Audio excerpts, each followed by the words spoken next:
Hey everybody, Andy from Tennis Euphoria, bringing you a review of the Yonex Percept 100D.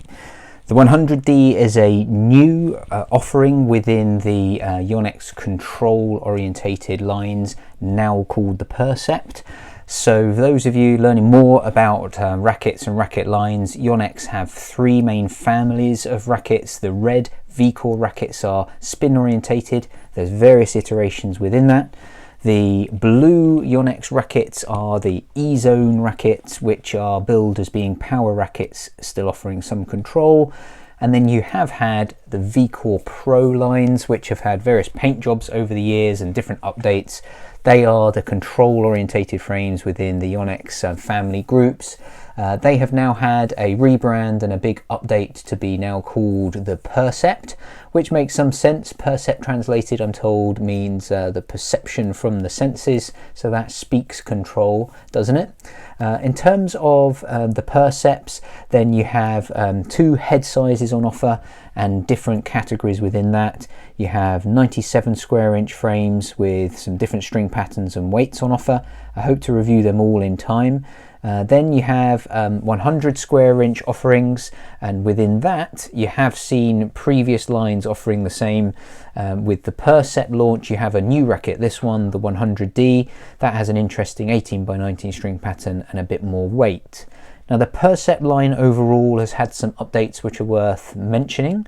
There's a longer shaft and a shorter shaft end, which in Yonex tests apparently delivers 15% more flexibility on the racket shaft. I say apparently, not being cynical, but when a manufacturer is doing their own testing, you've got to obviously take that with a pinch of salt.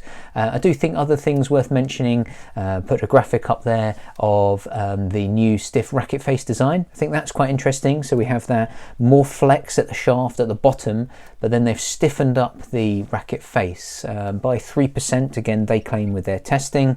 So you know, that's an interesting take to take flexibility more drastic at one end and to stiffen up the face.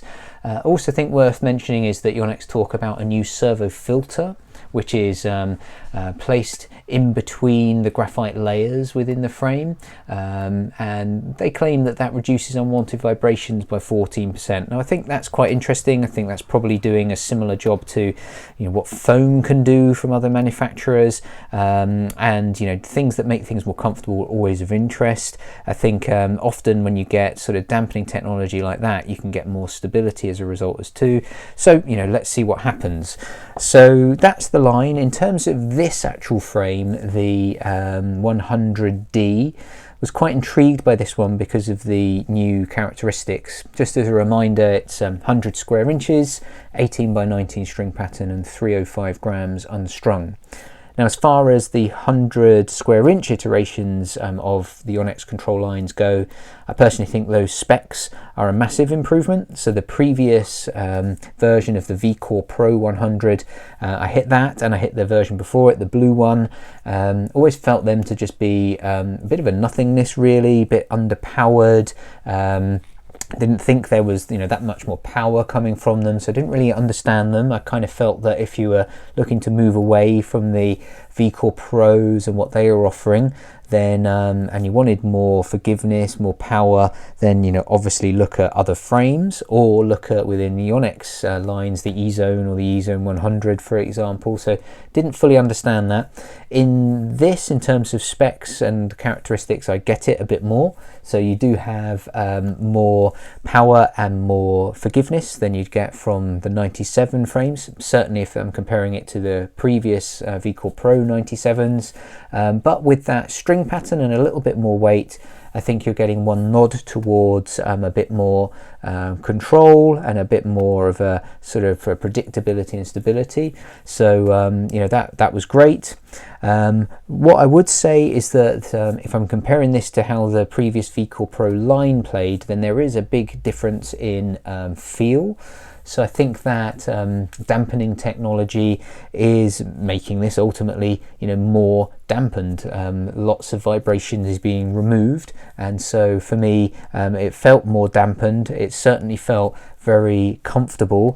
I felt as a result that the lovely kind of buttery feel that you used to get from some of the V-Core Pros of previous iterations had gone somewhat. So personally I slightly prefer the feel and the response that you're getting from the previous V-Core Pros, but I think a lot of players, you know, will like this in terms of feel, touch and control.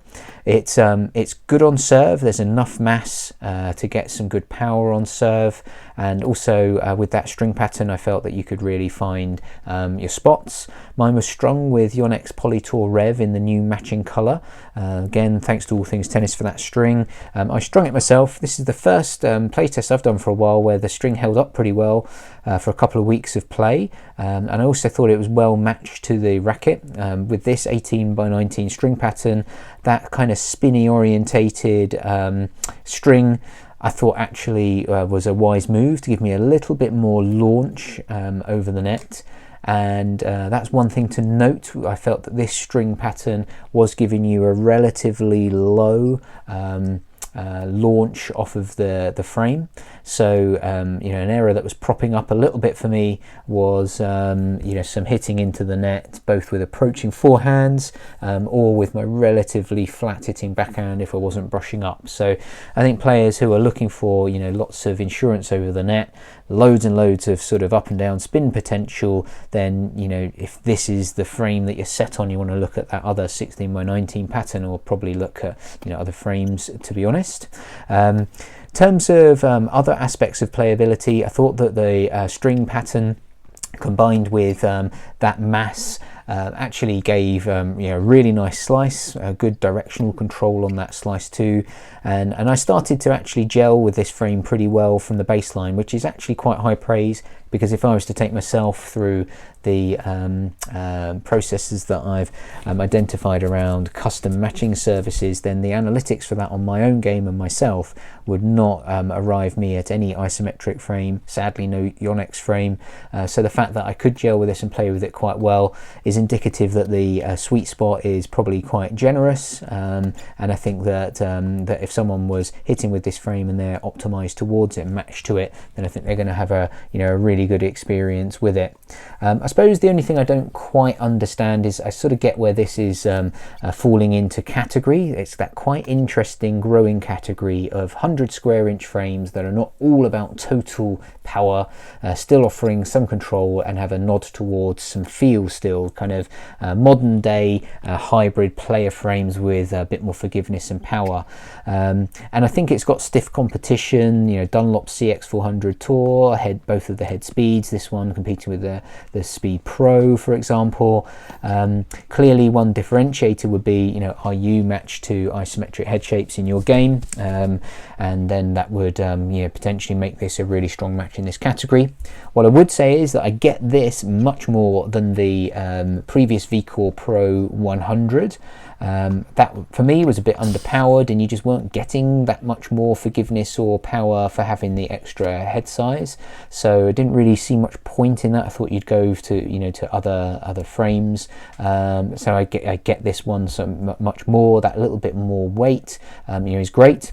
The other thing I thought noticing about this frame is that the stability was really good, so it was great on volleys. You felt that there was actually ample plow through when you were hitting out on a shot, and at no point did I feel that I was getting any unnecessary twisting in the frame, partly because I suppose that is you know, well dampened, and we know that we've got those vibrations being filtered out, but particularly as I'm someone who is not optimized in terms of my game or movement and biomechanics to isometric head shapes, then I think that's really interesting that I wasn't getting any downsides around that. So again, indicative of you know, a good sweet spot and quite a lot of forgiveness. So so summary would be, I, you know, kind of get this one much more to compete with some of those other rackets that I mentioned. I think this would be, you know, probably the one to go for over the 100 with the 16x19 pattern for many. The feel is different. Some people will like it, some people will not. Maybe that's why TFO didn't update his paint job. You know, who knows, I'm sure he's playing with a much older iteration that's more familiar to him, but I find that intriguing that, you know, he felt that the clearly the feel or something wasn't quite right. You know, maybe he was hitting with the updated technology and noticed the difference. I do think people who are, if this is anything to go by with the rest of the Percept lines, they're going to notice the difference compared to the various V-Core Pros, and in terms of stability and power, then that seems to be a good thing. The perhaps slight sacrifice there is that there's a difference in buttery feel, and yeah, some will love it, some will not so much. If you're interested in that Racket custom matching service that I'm referring to more and more, it's a process that I've designed, which is going down really well with players who are booking onto it. It's delivered face-to-face over 2 to 3 sessions, so you probably need to be in southeast of England to book onto it, but that goes through a whole series of analysis around your biomechanics, your mobility, agility, power, strength, looks a lot at your game style, playing technique, lots of analysis around that, and it matches you to the perfect category of racket. Then it enables you to demo with rackets from that category to take all the guesswork out of what's right for you in terms of gear. I can deliver up to 10 a month, and I'm taking bookings through for October and November now. Thanks to All Things Tennis for the demo of the racket. If you're looking to upgrade your gear at the moment, you can use code TennisEuphoria for a discount at checkout there. Thanks for watching. Subscribe to the channel for loads more reviews coming up, and see you in the next one.